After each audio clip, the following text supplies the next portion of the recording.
पंतप्रधान नरेंद्र मोदींनी केला थेट शरद पवारांना फोन. पण का सांगतो. त्याआधी थोडक्यातला फॉलो नक्की करा, कारण राजकारणातील महत्त्वाचे अपडेट सर्वात आधी देण्याचं काम फक्त आम्हीच करतो. राष्ट्रवादी काँग्रेसचे ज्येष्ठ नेते शरद पवार यांची प्रकृती बिघडल्यानं सध्या त्यांच्यावर पुण्यातील रुबी हॉल क्लिनिकमध्ये उपचार सुरू आहेत.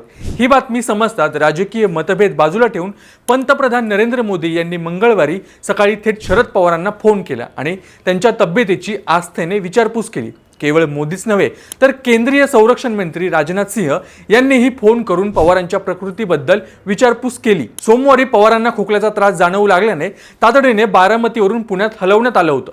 रुबी रुग्णालयातील डॉक्टर सायमन ग्रँट यांनी दिलेल्या माहितीनुसार पवारांना सध्या अँटीबायोटिक सुरू आहे. त्यांच्या प्रकृतीत लक्षणीय सुधारणा होत आहे. त्यांची प्रकृती आता स्थिर असून काळजी करण्याचं कोणतंही कारण नाही.